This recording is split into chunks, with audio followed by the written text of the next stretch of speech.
নমস্কার, আমি শাশ্বত মিত্র। আজকে অনেক দিন পর 3 দিন ভালো থাকার পর দেখলেন যে বাজার ওপর থেকে প্রায় 200 পয়েন্টের একটা ডাউন করলো। আপনার 650-700 লেভেলটা বাজার সহজে পেরোলো না আর কি। 650টা একটা আপনাদের আগের দিনই আমি আলোচনা করছিলাম যে 650-এর লেভেল এবং এরপরে 800 বা 23,000, এই ছোট ছোট গ্যাপে এগুলো যথেষ্ট বেগ দেবে বাজারকে পেরোতে। এবং আমি আপনাদের আগের দিনে যারা আমার ভিডিও শুনেছেন তাদের আমি বলেছিলাম যে ব্যক্তিগতভাবে আমার ফ্যামিলির যা স্টক আমি এই মার্কেট পড়াতে কিনেছিলাম সেটা কালকে বেঁচে এসেছে, কারণ আমার মনে হয়েছিল এখান থেকে একবার মার্কেট একটু নিচে আসতে পারে। তার কারণ হচ্ছে মার্কেট যখন এতটা পড়ার পর একটা আপনার রিট্রিট করে, তারপরে ওখান থেকে আবার একটা কেউ তো ওপরে গেলে যার ধরুন যে মালটা আমাদের কাছে অনেক দিন পড়ে আছে সেই মাল একটা বেচার একটা জোর আসবেই। এটা খুব স্বাভাবিক ব্যাপার, কারণ আপনি কাছে অনেক দিন ধরে আপনি টেনশন করছেন কি হবে না হবে, আপনি দেখছেন 400-500 পয়েন্ট উঠেছে, শেয়ারগুলোর দাম একটু ধারে কাছে এসছে, এখান থেকে একটা সেল আসতে পারে। এবং যদি আপনি আগের দিনের আরেকটা সবথেকে বড় জিনিস আপনারা অলরেডি এখন দেখেন, যদি এফআইআই সেলিংটা দেখেন তাহলে দেখবেন যে এই মাসে এফআইআই ক্যাশ মার্কেটে সেল করেছে, কিন্তু স্টক ফিউচার সবসময় বাই করে গেছে। কালকে প্রথম কিন্তু এফআইআই ক্যাশেও সেল করেছে, ইন্ডেক্সেও অল্প সেল করেছে এবং স্টক ফিউচারও সেল অল্প করেছে। খুব বড় সেল নয়, কিন্তু তিনটে মিলিয়ে প্রায় 4,000 কোটি টাকার মতো। তার মানে কি কোথাও একটা যেন স্টক ফিউচারে যে বাইটা আসছিল সেটা একটা থামলো। এবং কালকেই মনে হয় সবথেকে আপনার ডিআইএ বাইটা কম ছিল, মানে যে লেভেলে ডিআইএ বাই করছিল সেই লেভেলটা একটু কম ছিল। যদিও নতুন অনেক কিছু এসছে যেগুলো মার্কেটের পক্ষে খুব খারাপ বলা যায় না, এই সেলটা আসার কথা ছিল। এখন ব্যাপার হচ্ছে সেলটা কি অ্যারেস্ট হবে না এটা আবার নতুন লোয়ের দিকে নিয়ে যাবে, এটা মেন প্রশ্ন। তো মেন প্রশ্নের আগে যেগুলো বলেছিলাম সেগুলো কিন্তু এখনও খারাপ হয়নি। কি কি না, ডলার ইন্ডেক্স আজকেও 103.67, 103.67।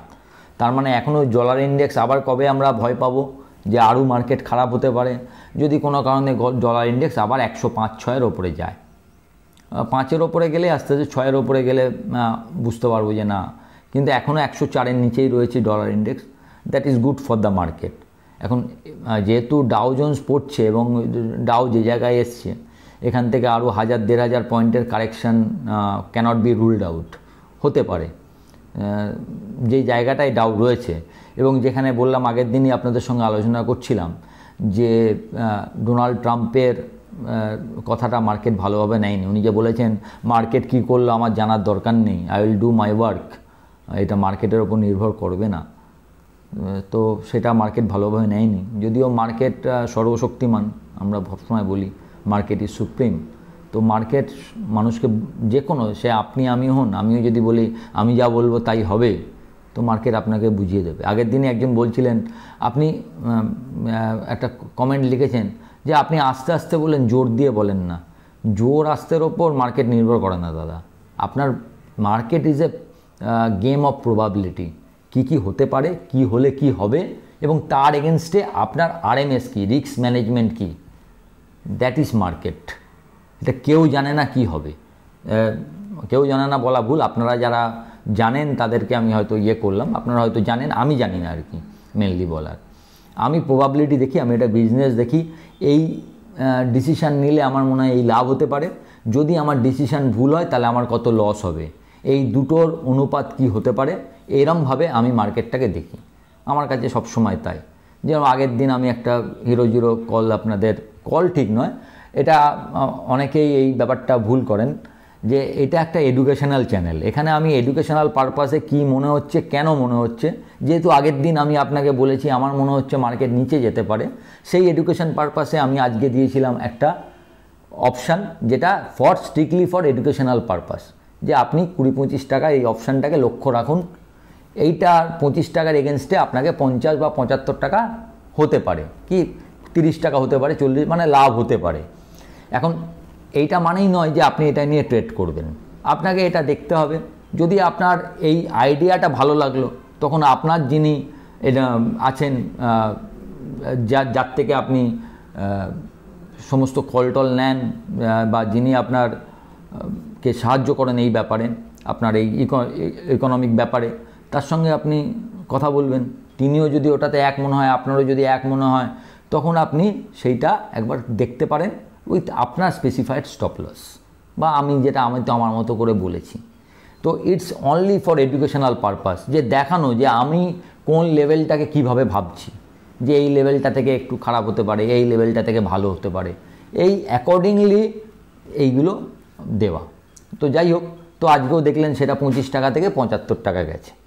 তো এই যে এডুকেশনটা পেলেন যে না 650 লেভেলটা, এখান থেকে মার্কেট আর বাড়তে পারছে না, তাহলে আমার কি লস হতে পারে, আর ভুল হলে আমার কি যেতে পারে, সেইটা আপনি হিসাব করলেন। আপনি হয়তো দেখলেন একটা ট্রেড হতে পারে যেটা লস হলে 1 টাকা হবে, লাভ হলে 3 টাকা হবে, তাহলে রিস্ক রিওয়ার্ড রেশিও কত? 1:3। যদি ওই 1 টাকা দেবার মতো ক্ষমতা আপনার থাকে, আপনি নিয়ে দেখতে পারেন। ট্রেডটা সবসময় অ্যাজ এ বিজনেস হিসাবে করবেন, যাতে কি লস হলে সেটা আপনি সহ্য করতে পারবেন কিনা, আর লাভ যদি হয় ইটস ওকে, তখন আপনি ট্রেল করেও ওটাকে তাড়া করতে পারেন। যাই হোক, এইটা এখন নেগেটিভ। আজকেও দেখলেন ডাউ ফিউচার যদি দেখেন তো দেখবেন 300 পয়েন্ট মতো নিচে আছে। তো আশা করা যায় ডাউ জোন্স যদি নিচে খোলে, তারপরে দেখা যাক কী করে, ওটা রিবাউন্ড করে না ওখান থেকে আরও নিচে যায়।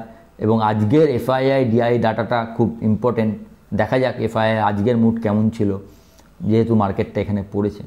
কিন্তু পজিটিভটা কি না, এই লেভেলেও কিন্তু মার্কেটের জন্য পজিটিভও আছে। কি পজিটিভ?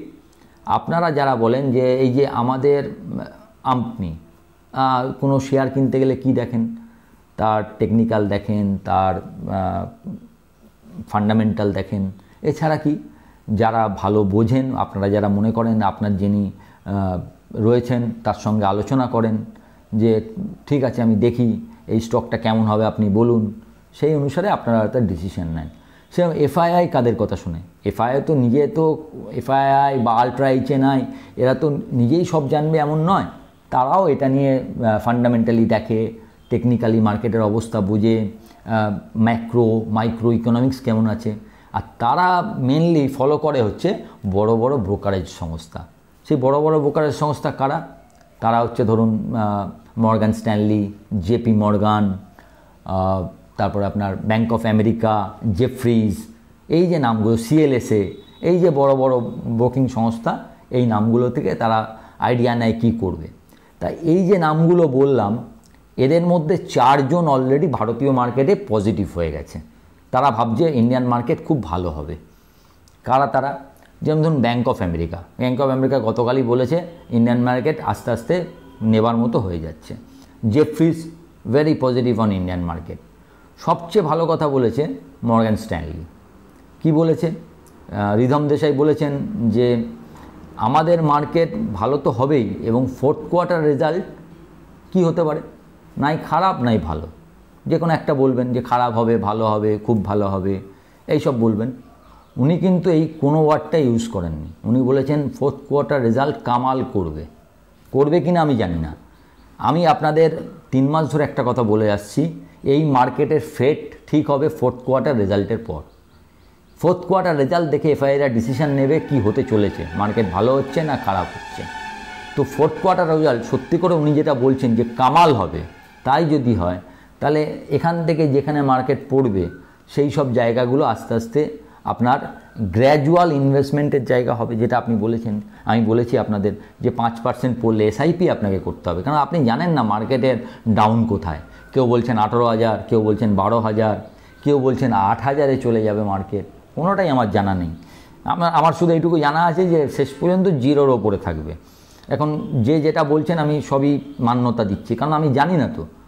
কালকে যদি সত্যি করে যায় তখন আপনি বলেছেন যাবে না, শেয়ার মার্কেটে যাবে না বলে কোনো কথা নেই। আবার যিনি বলছেন 30,000 তাকেও মান্যতা দিচ্ছি, সবই হতে পারে। এই মার্কেট একমাত্র জায়গা, বারবার একটা কথা আপনাদের বলি, আপনারা খেয়াল রাখেন কিনা জানি না, সেম পয়েন্ট অফ টাইমে কমপ্লিটলি অপোজিট দুটো ধারণা তৈরি হয়, নাহলে আপনার বেচা কেনাই হবে না। একই পয়েন্ট অফ টাইম ভাবুন, আপনি টাটা স্টিল কিনছেন 150 টাকায়, তবে কেউ বেচছে বলে তো কিনছেন, মানে 150 টাকাতে আপনি ভাবছেন টাটা স্টিল বাড়বে, ও ভাবছে টাটা স্টিল পড়বে। তো সেম পয়েন্ট অফ টাইমে দুটো ধারণা, তো সেটা তো সবসময় থাকবে। আপনার ধারণা, আমার ধারণা, আলাদা লোকের ধারণা, এফআইআর ধারণা, ডিআইয়ের ধারণা সব সময় সেম পয়েন্ট অফ টাইমে একই স্টকের ওপর আলাদা হবে। তো এই ধারণাগুলো থাকবে। আমার কথা হচ্ছে আপনি এইসবে যাবেন না। আমরা কি দেখে এসেছি যে এসআইপি যদি আপনি করতে পারেন, সে যদি আপনি মিউচুয়াল ফান্ডে না করে স্টকের ক্ষেত্রেও বা নিফটির ক্ষেত্রেও করেন, একটা 5%, 4%, 3% গ্যাপে সাধারণত দেখা যাচ্ছে মার্কেট পয়সা দেয়। তো সেটাই আমরা করব। আমরা জানি না কোথায় লো হবে। তাহলে আপনার 100 টাকা থাকলে আমি 10 টাকা করে 10 বার লাগাবো। আমি যদি আশা করি, যে যেরকম আশা করছেন, আপনি আশা করেন 20% পড়বে, আমি আপনার কথাই ধরছি, তাহলে আপনি 2% করে 10 বার লাগাবেন, তাহলে 20% হয়ে যাবে।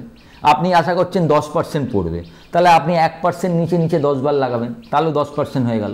আপনি আশা করছেন 30% পড়বে, আপনি তাহলে 3% নিচে নিচে 10 বার লাগান। আপনি যদি 40% আশা করেন, আপনি 40% নিচে নিচে 10 বার লাগান। আর যে 5% আশা করছে, সে 20% করে 1% নিচে নিচে লাগাবে। যার যার মতো করে আপনাকে এসআইপিটা ওইখানে আপনাকে সাজিয়ে নিতে হবে। তো এটা আপনার এরম ভাবনার কথা নয় যে আপনি বলছেন এটা পড়ে যাবে, ও বলছে বেড়ে যাবে, এই আপনাকে আপনার মতো করে কি কি করা যায় সেটা আপনাকে ভাবতে হবে। তো মেন জায়গা আপনাকে বলে দিই, 450 ওপরে বন্ধ করেছি, যদিও লাস্ট মুহূর্তে ভেঙে গেছিলো। 450 ইজ এ গুড সাপোর্ট। 450 নিচে market weak, as simple as that. 550 ওপরে মার্কেট ঠিক ছিল, 450 নিচে মার্কেট উইক। আর 250 যদি নিচে যায়, তাহলে মার্কেটে আবার সম্ভাবনা হবে আগের লোকে ভাঙার। তো দেখা যাক মার্কেট 250 আর 450 এর মধ্যে স্টেডি হয় কি না, না নতুন লোয়ের দিকে যাচ্ছে। Wait for that. তো আমরা যারা ইনভেস্টমেন্টের লং টার্ম মানে 5-10 বছরের জন্য ইনভেস্টমেন্টে যাব, তারা যে লো গেছে সেখানে গেলে আবার 1% লাগাবেন, তার থেকে 2% পড়লে আপনি যেরকম ভেবেছেন ওরমভাবে এসআইপি করে যান, এটা করতে পারেন। আর যে শিওর জানেন যে 14,000 বা 12,000 যাবে, তিনি কিছু করবেন না। তিনি ওই 12,000 গেলে তখন তিনি ভাববেন, নতুন করে ভাববেন যে মার্কেটটা কোথায় যেতে পারে, সেখান থেকে তিনি কিনবেন। এটাই সোজাসুজি একটা ভাবনা হতে পারে। আবার যিনি ভাবছেন 30,000 হয়ে যাবে আর নিচে যাবে না, তিনি আজকেই সব কিনে নিতে পারেন। এটা যার যার ভাবনার উপর।